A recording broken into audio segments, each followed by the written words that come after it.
This is Stanley Scism welcoming you to a class in Genesis.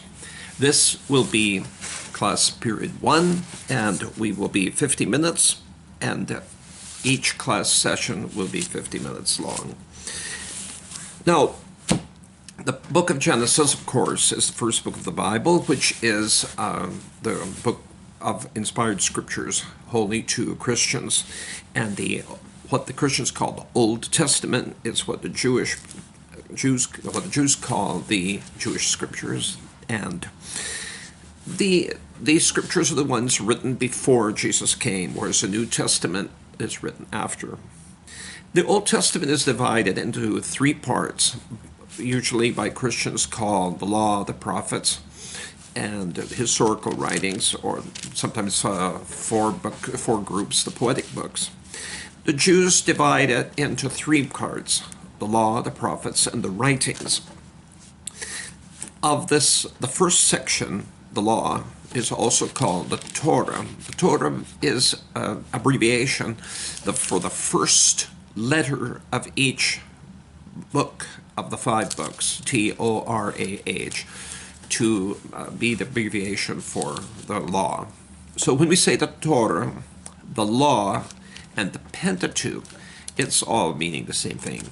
The Pentateuch, Penta, 5, Tuch, books, 5 books, the same 5 books. Now, the first one got its title Genesis from the Greek translation of the Old Testament, and that Greek translation was called the Septuagint. Now, this Greek translation was made in the around 250 BC, centered in Alexandria, Egypt. Now, the first phrase of the Hebrew text of Genesis 1:1 says Bereshith, which means in the beginning, or actually in beginning, or beginning. And it is also the Hebrew title of the book. And books in ancient times are customarily named after the first word or 2. And the English title, as we said, comes from Greek and comes from Genesis, which is the Septuagint of chapter 2, verse 4, and chapter 5, verse 1. This can mean birth. The beginnings can mean birth or genealogy or origins. This is the best because we're talking about not only genealogies and birth of people, but origins of everything. Origins of the universe, origins of the human race, origins of the created world, everything that we see. Now, the background of this book shows a lot of sources from other ancient Mesopotamian lives and cultures, a lot of construction techniques, creation stories, genealogies, floods, destructive floods, geography, maps, migration of people, and sale and purchase of land documents, legal documents, and sheep herding, cattle raising. A lot of these are very central to the Bible and also illustrative of the lives of the people in that area. And the author appears to locate Eden, man's first home, in or near Mesopotamia. The Tower of Babel was built there, and Abram was born there. Isaac took a wife from there, and Jacob lived there for 20 years. So the closest literary parallels of all of these first 38 chapters come from Mesopotamia. There are a group of documents called the Enuma Elish, which is the story of the god Marduk's rise to supremacy in the Babylonian pantheon. And it's similar in some respects, though completely mythological and polytheistic, to the Genesis 1 creation account, being, of course, in contrast, monotheistic. And some of the king lists of Sumer have lists striking resemblance to the genealogies in chapter 5. There's the 11th tablet of the Gilgamesh epic. I do encourage you to read the Gilgamesh epic. It's quite similar in outline to the flood narrative in Genesis 6 to 8, which makes us think maybe Utnapishtim of the Gilgamesh epic is Noah, or is one of Noah's sons, and given his location, might be Seth.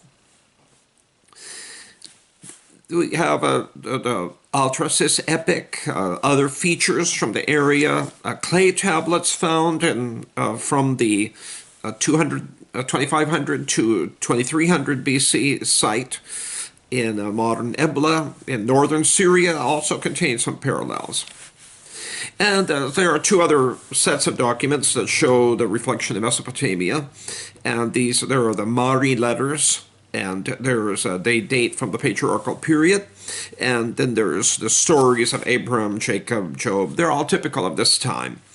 And the letters also show the freedom of travel that was possible between various parts of the Amorite world where the patriarchs lived.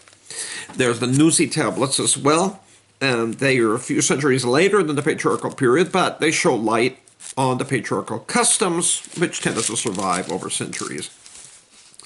The inheritance right of an adopted family member or slave, the obligation of married wife to furnish her husband with sons through a servant girl, such as Sarah did for Hagar, strictures against expelling such a servant girl and her son, the authority of oral statements in ancient Near Eastern law, such as the deathbed bequests. All of these legal customs and contracts and provisions are illustrated in the Mesopotamian documents. What does that mean? Genesis is authentic. So just like Genesis 1 through 38 is Mesopotamian in character and background, so the rest of it shows Egyptian influence. Not so directly, though. There's Egyptian grape cultivation, the riverside scene, Egypt as Canaan's breadbasket. Canaan is a source of numerous products for Egyptian consumption. Egyptian religious and social customs, Egyptian administrative procedures, Egyptian funerary practices, and several Egyptian words and names. And you can see the Egyptian story called The Tale of Two Brothers, which is similar to the story of Joseph and Potiphar's wife. And there are autobiographical narratives such as the story of Sinuhe and the report of Wenim and certain other historical legends. Now, who wrote this? Historically, the Jews and Christians alike said Moses wrote or compiled the first 5 books of the Old Testament. And these books, known as the Pentateuch, the 5-volume book, were referred to in Jewish tradition as the 5/5 of the law. And the Bible itself suggests that Moses wrote this. Acts 15, verse 1, refers to circumcision as the custom taught by Moses, which, of course, referred back to Genesis 17.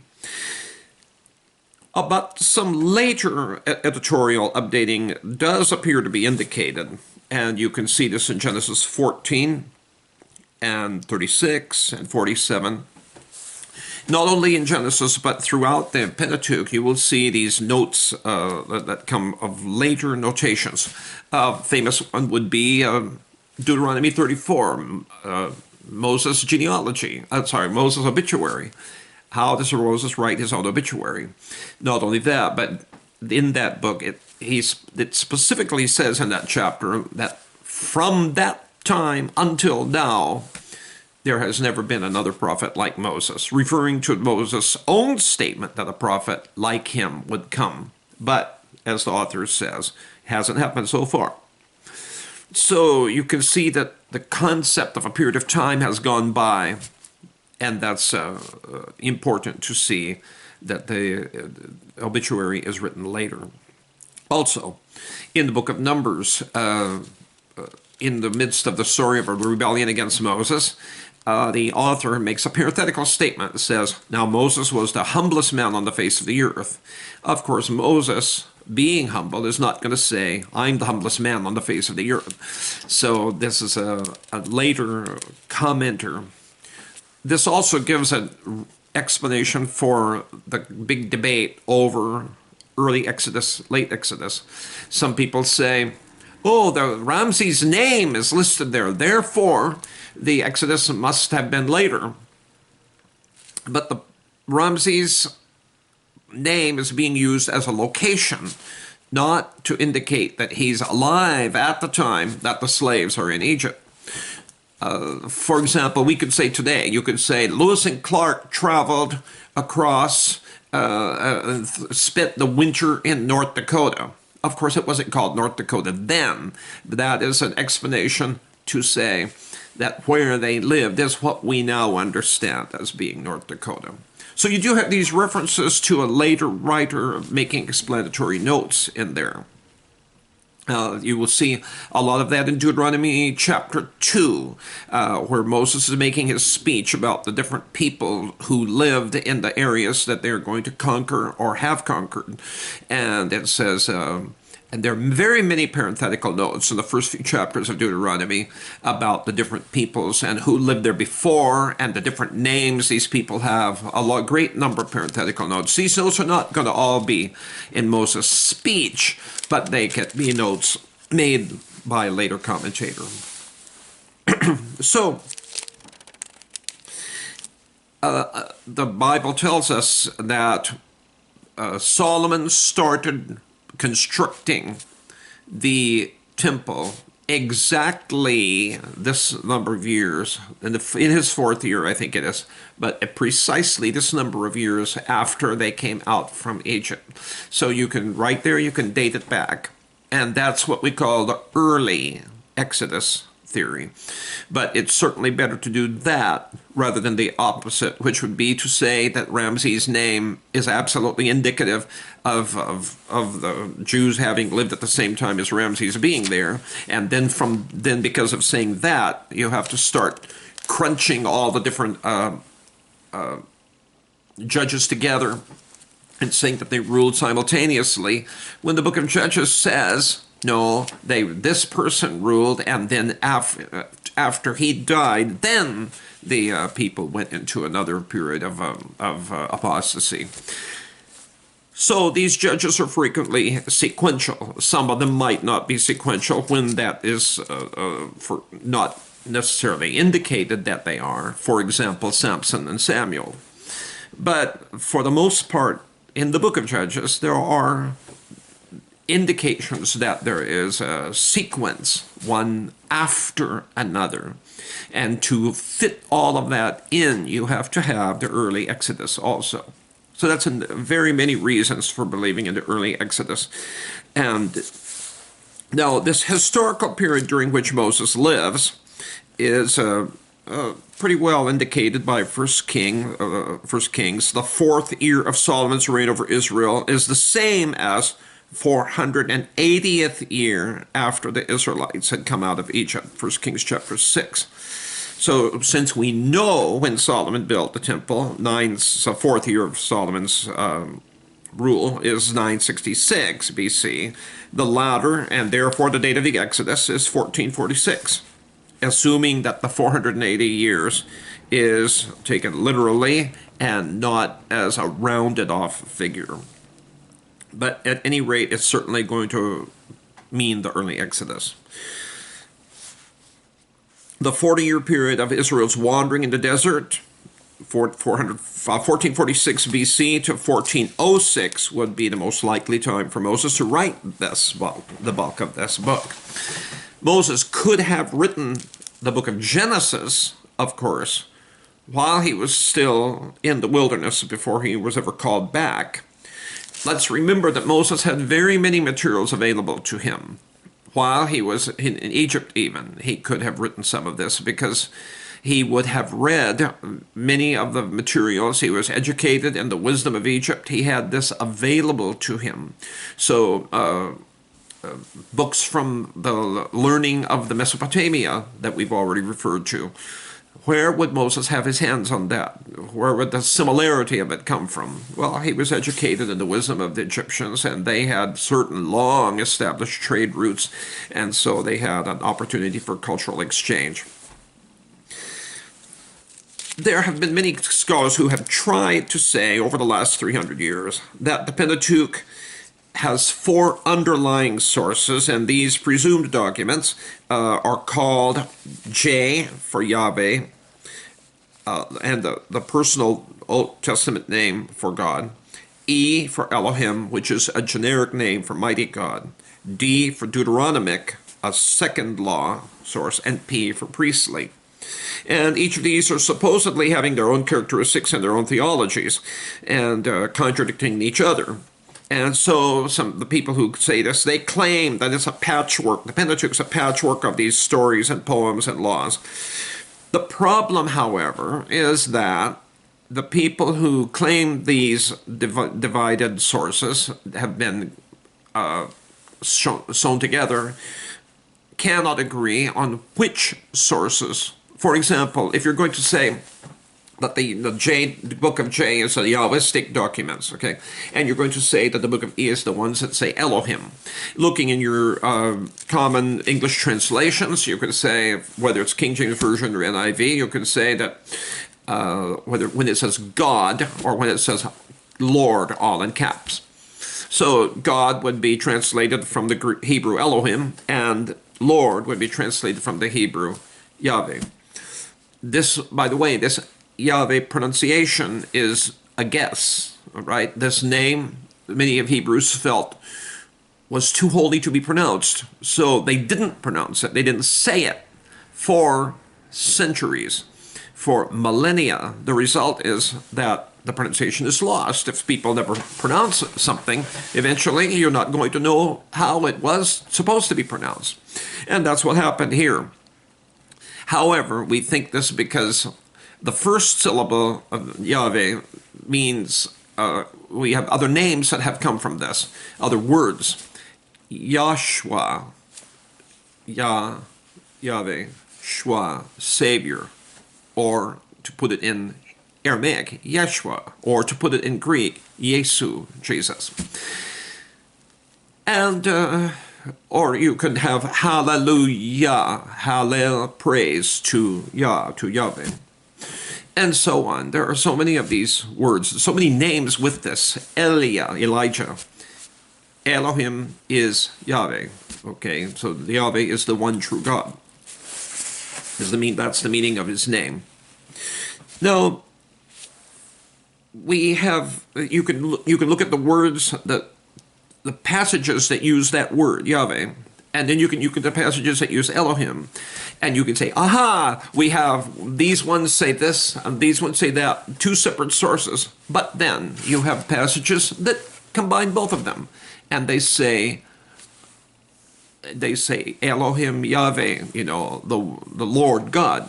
So which theory, which tradition or which group of original texts does that belong to? So the theme, I think we have to come back to basically that Moses has written this. Even Jesus says Moses has written this.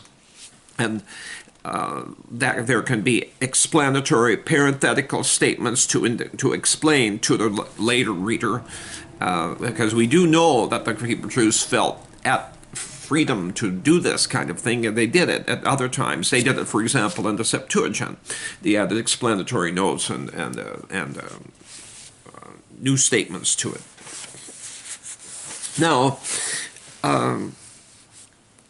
the next point is the theme and message. The Genesis speaks of a lot of beginnings, the beginnings of everything, beginnings of the heavens and the earth, light and darkness, the skies and the seas, land and vegetation, the sun, the moon, the stars, air, the air and animals, sea animals, land animals, human beings made in God's image, and the beginnings of sin and redemption, the beginnings of blessing and cursing, the beginnings of society and civilization, marriage and family, crafts and industry and arts, and one word that you keep seeing coming up again and again in the book of Genesis is account.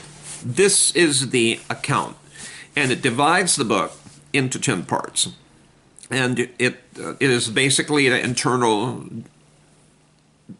outline of the book. There's the introduction, which is basically Genesis 1 verses 1 through Genesis 2 verse 3, and then you have this is the account, and that begins the first of the 10 parts.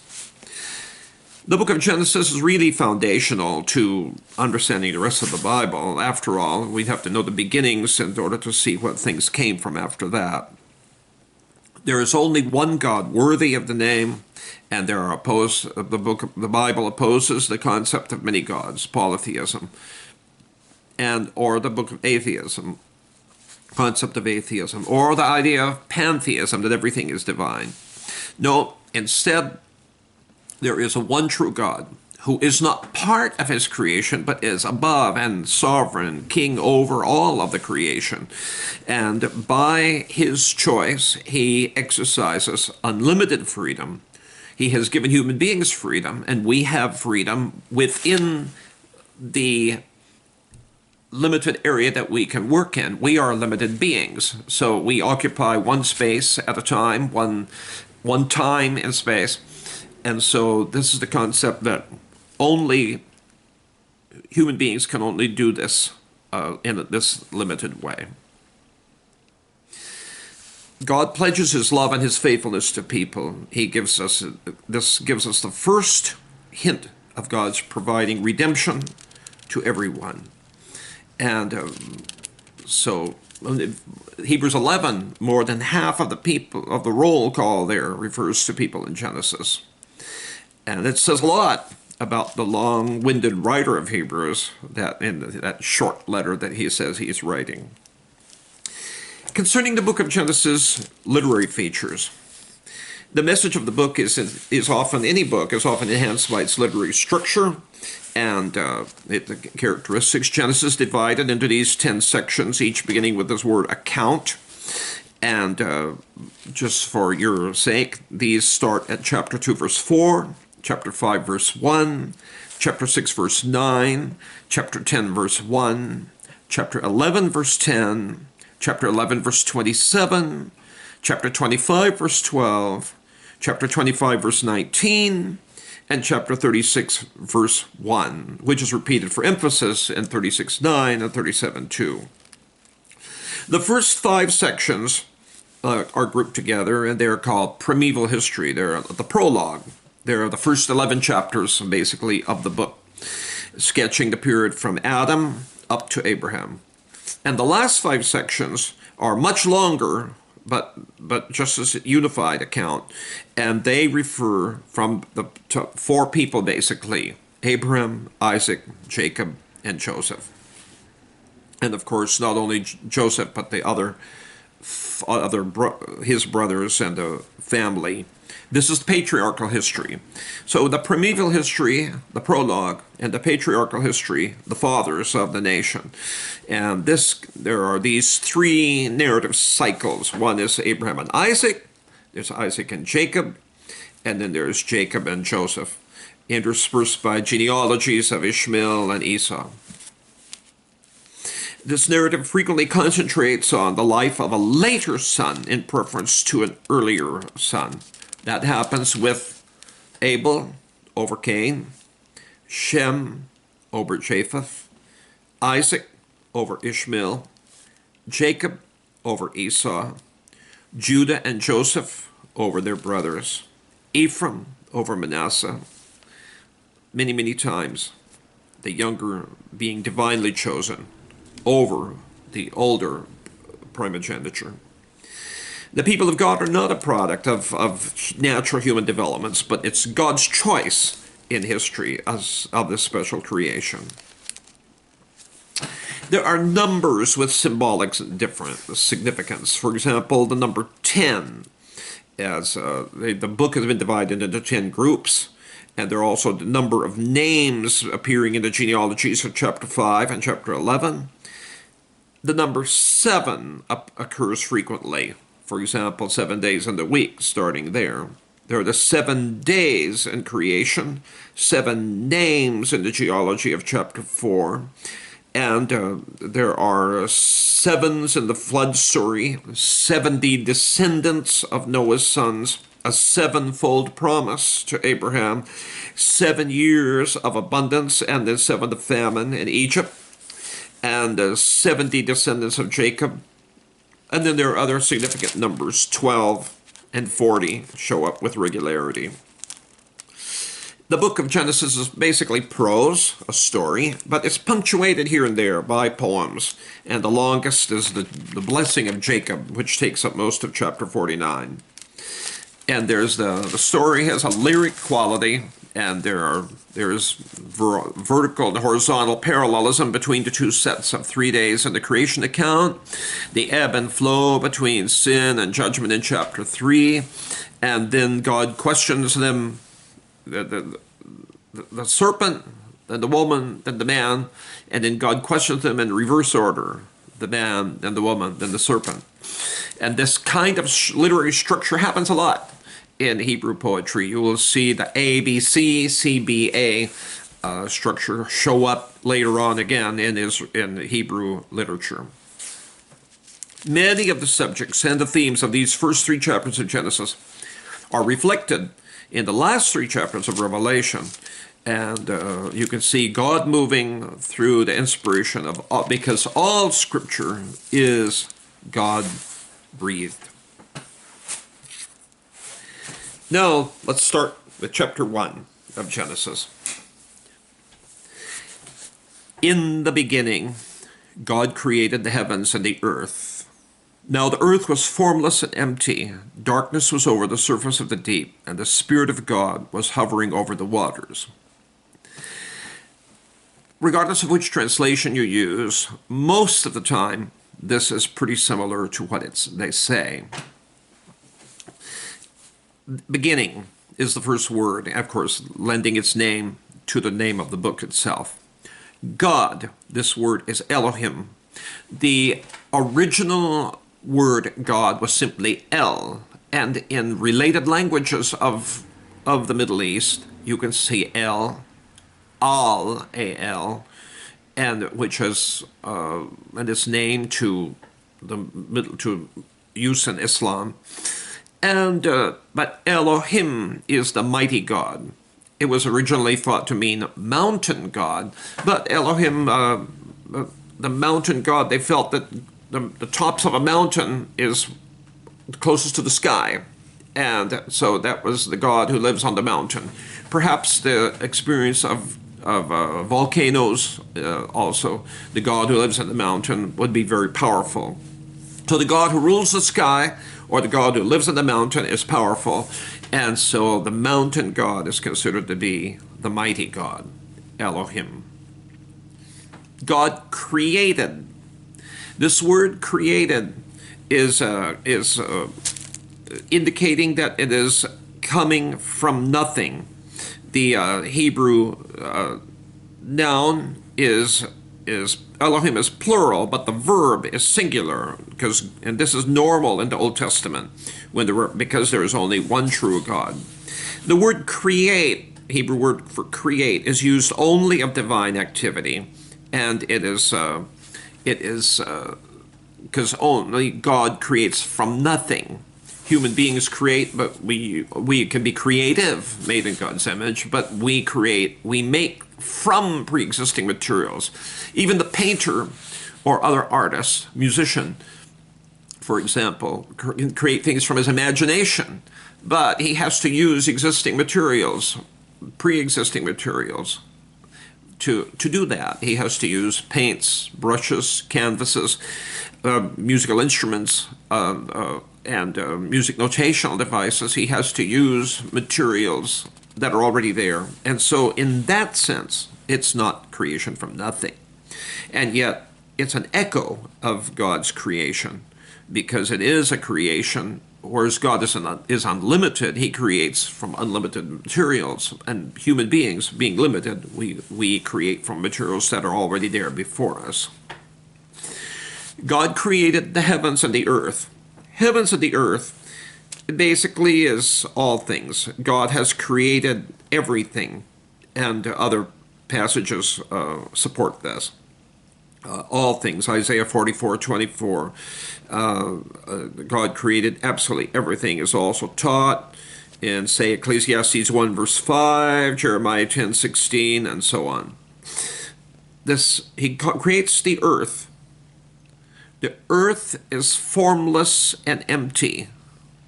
Now, before we go to formless and empty, let's go to was. One of the possible translations. Now, every time you translate, you're supposed to use the most direct, most straightforward translation that you can from the materials. And so do that. You would say God created and the earth was formless and empty. However, the question has come up, does God make things formless and empty? Is this describing a process, or is it describing a sequence? In the beginning, God created the heavens and the earth. First, God does that, and then the earth became formless and empty. That is a possible translation. If so, why? How did the earth become formless and empty? And the Bible doesn't explain that. And God isn't obligated to explain that. The earth, there could have been a total former creation that was covered by water, because the verse goes on to say, the surface of God was hovering over the waters. You have an earth covered by water, and God's Spirit hovering over that. So, and it's dark and empty. Is this simply the first step in the creation, or did God create it and then it became formless and empty? Darkness is over the face of the deep, surface of the deep. Another possible idea is that the world, the planet, becomes formless and empty because of the fall of Satan, Lucifer, who becomes Satan, the enemy, and the enemy of the human race, God's enemy, and that his fall brings this chaos to the earth. And personally, I don't think that Satan has the power to cause that much destruction. But of course, Satan has the power to tempt people and cause them to go bad, and then they could bring a destruction on them. So that first part, became formless and empty? Is there a gap here? And it's called the gap theory. Is there a gap of only God knows how much time here? And some people have been enthused by this and intrigued by this to suggest that many of the fossils and that we see and indications of extreme age on the planet and of something that appears to be way before human beings, did some of this stuff belong to a former creation which was destroyed for reasons that we do not know, and which then was crushed by water all over the planet for a very, very long period of time and made into fossil fuels, into the fossilized remains that we see of a previous creation? Formless, empty, dark, and God's Spirit hovering over the waters. God is Spirit, and so this is the essence of God. And the word hovering is the same word that is used later on, like a bird protecting and providing for its young. Deuteronomy 32, verse 11, Isaiah 31, verse 5. God says that he hovered over them and cared for them. And so this is a picture of God's love and concern for his creation. A great bird hovering over its nest. God's Spirit hovering over the world, over the water. And then God speaks. God said. Now, by faith we understand that the heavens were made by the word of God. For he spoke and it came to be. He commanded and it stood forth. These are other passages later on in the Bible. God speaks the world into existence. God speaks and says, let there be light. And there is light. Now, how does God do that? That is not mentioned. God speaks it, and then it happens. And what happens between the word and the result, that is not mentioned. Also, the duration is not mentioned yet. We'll get to that later. The day 4 of creation is the first time that time marches in regular units, measured units. Before that, it doesn't. God said, "Let there be light." There was light. God saw that the light was good.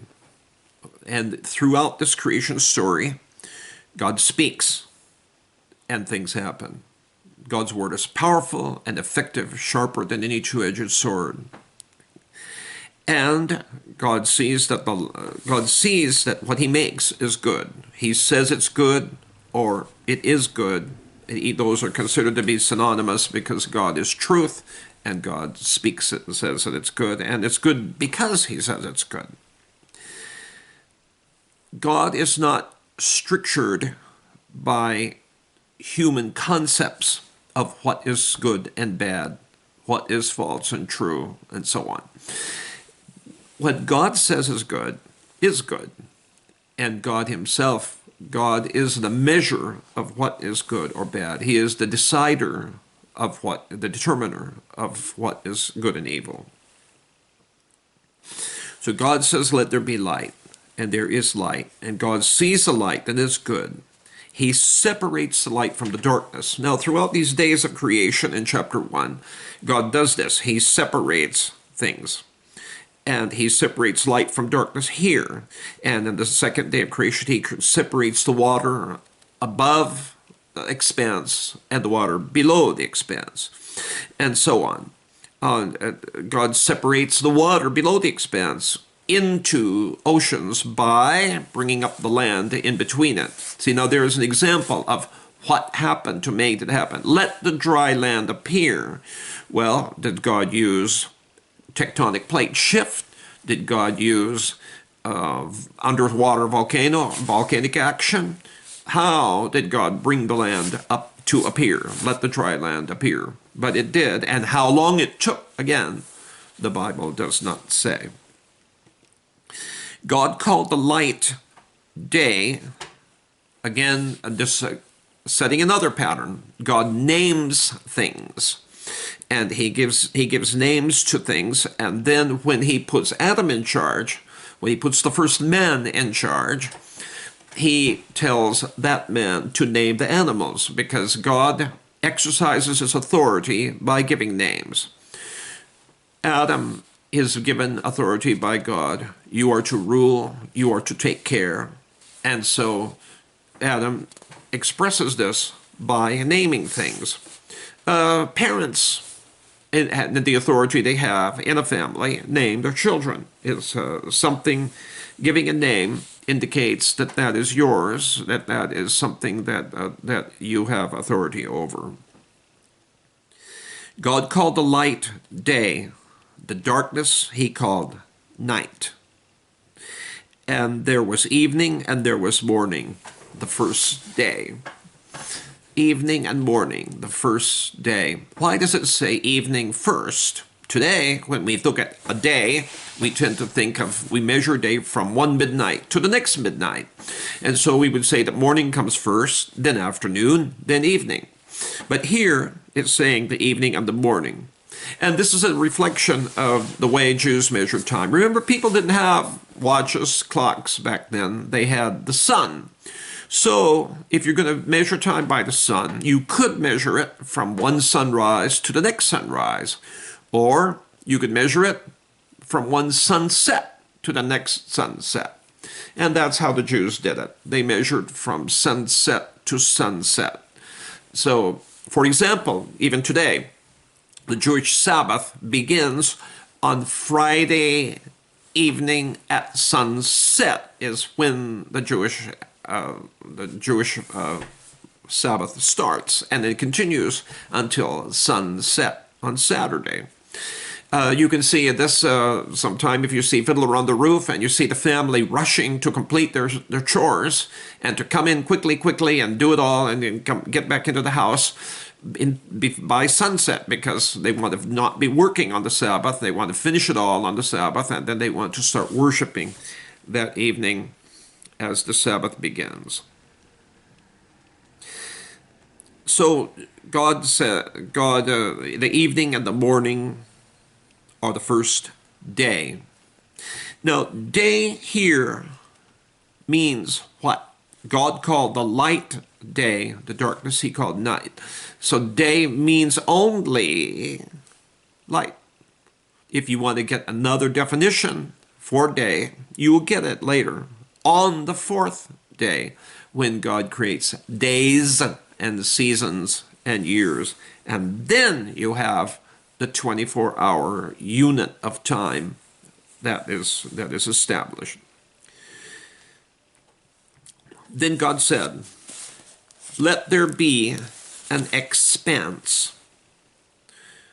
I remember, because the King James Version says firmament, I remember hearing a choir at America, let there be a firmament. Everybody's singing very, I wonder if people of firmament knew what that meant. Okay, firmament. It just means an empty space, an expanse. Let there be an expanse between the waters to separate water from water. Separate water from water. Separate the water that is under the expanse from the water that is above the expanse. So God made the expanse. See, now here in verse 6, God said, let there be an expanse. Verse 7, so God made the expanse. So here you have an indication that doesn't necessarily happen just because God says, let it be, and then poof, it exists. God says, let it be, and then there could very well be a process, a way that God makes it. God made the expanse and separated the water under the expanse from the water above it. And it was so. God called the expanse sky. And there was evening and there was morning, the second day. Now, when you talk about the sky, just think in terms of when you look up from the earth. This is anthropocentric. It is centered on human beings. And it is based on what it looks like to a human being. So it's anthropocentric. It is, you stand on the planet's surface and you look up, and what do you see? You see the blue sky. You see the sun, the moon, and at night the stars. Not only that, but you see the creatures of the sky. You see the birds flying around there. Now, this concept of the sky being viewed in a unified way is important because this continued for a long, long time. Even you can go into the Greek and Roman times when birds were considered to be messengers of the gods. Why? Because the birds flew up in the sky toward the gods, okay? And they were sky creatures. And so what would the birds be able to tell us about the will of God? So often they would cut open a bird, and then the priest, the pagan priest, they would view the entrails of the bird concerned, and then try to come up with a prediction. And of course, he was often in a delicate position, because if the king for whom he was providing this interpretation did not like the interpretation, or it simply turned out to be false, then he could would be in a very dangerous situation, because he could be called a false prophet and be summarily killed. But so people are looking up at the sky. They stand on the planet and they look up, and what they see above their head, all is the sky. Okay. There was evening, there was morning, the second day. And then God said, let the water under the sky be gathered into one place, and let dry ground appear. Now, is the water under the sky all gathered into one place? Well, actually, you could literally say yes, because there is one ocean and that ocean, the Pacific Ocean connects to the Indian Ocean, connects to the Atlantic Ocean, connects to the to all the different seas and bays, and so yes, ultimately there is this one place, and it was so. God called the dry ground land, and the gathered waters he called seas, and God saw that it was good. Now, this point where the dry land is appearing, and this point right here is where the second account of Genesis happens and begins, as you can see it when you read in chapter 2. That account starts at this point. Then God said, "Let the land produce vegetation, seed-bearing plants and trees on the earth, on the land that bear fruit with seed in it, according to their various kinds." Okay? This word, kinds, we are now starting the subject of reproduction. Plants and animals reproduce after their kind. You say, what's a kind? Is it a species? No, species is a modern scientific term which may or may not indicate the limit of reproduction, reproductive ability. Human beings can make mistakes. We can attempt to say that a species indicates reproductive capacity, but we make mistakes, and we may find out that actually what we thought could not reproduce can. And so that's a very, very big subject. But this word kind is not a synonym for species. It is God's term and is concerned only with reproduction. And it was so. The land produced vegetation, plants bearing seeds according to their kinds, trees bearing fruit with seed in it according to their kinds. And God saw that it was good. So here basically you have plants categorized in two groups. Number one, with the seeds outside, like a dandelion. The wind carries the seed, and that's how the tree reproduces. Or that's how the plant reproduces. Or plants with the seeds inside. Example, an apple. How does that reproduce?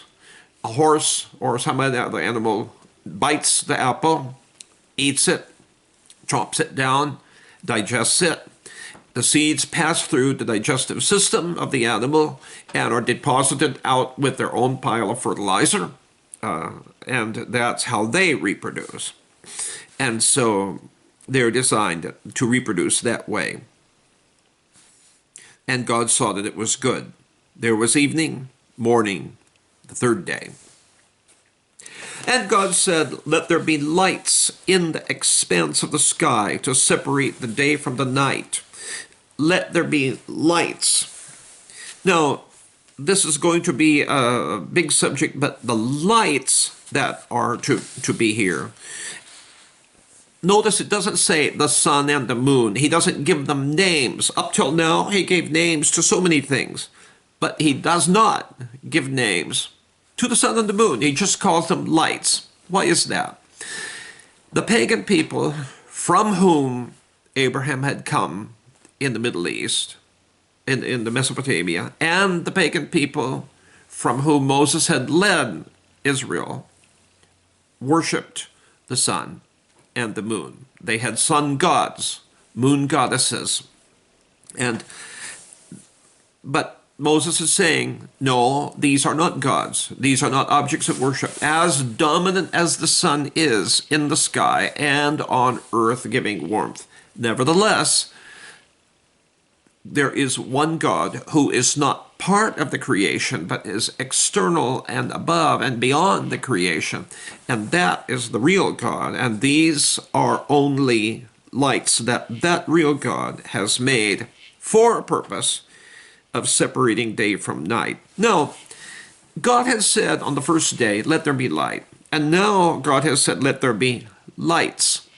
So if these and let them serve, okay, and to be expanse. And it was so. God made two great lights. Now, is there no sun and moon previous to this? Or are the sun and moon not visible previous to this?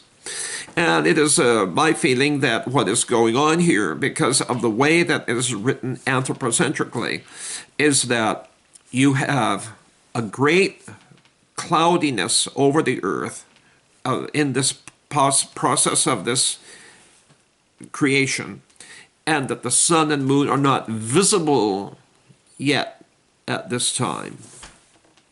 And God has made it, put these lights to measure time, to separate the day from the night. So if the sun and moon are not visible because of dense clouds, dense steam, dense making them not visible to the earth, and they are not seen, therefore, by anyone or anything on earth, then where is the light coming from? It could be coming from the sun and moon shining through, or it could be God himself. You will recall that in the New Jerusalem and in heaven at the end of the Bible, it says that there is no need of a sun and moon because God himself is the light. So a God who has all power, a God who can do everything, it's certainly not beyond his ability to create, to make light to work with. Human beings do that too, right? While we're constructing something, we can set up spotlights to work with. You can use a temporary light facility until you have what you want to be the final total light. Let there be lights in the expanse of the sky to separate the day from the night, and let them serve as signs. Aha! To mark, for what purpose? To mark seasons and days and years. So when the sunrise takes place, that's the sign of the beginning of a new daylight period.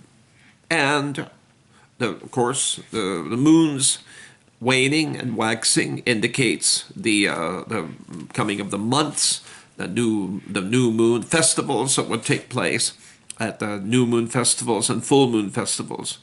Seasons of the year, whether we are talking about weather seasons, summer, winter, fall, spring, or whether we're talking about seasons, harvest, planting, and other monsoon, different seasons of the year that take place wherever you are. These, the sun and moon and the stars, become signs to mark a calendar. And so human beings were picking this up pretty quickly, and you have Stonehenge, the Callanish circles, so many stone circles that the ancients used. I've mentioned one in Scotland and one in England, but France had them too. And the Celtic people had these stone circles to create the calendar, because when you gotta plant at the right time, because if you don't, you won't get your harvest in time, and then you will die of starvation. So it's a rather serious matter to make sure that you mark the seasons and the years, and so the sun and moon were given for that, and people became close observers. Some of the first things that the Greeks observed were the signs of the years.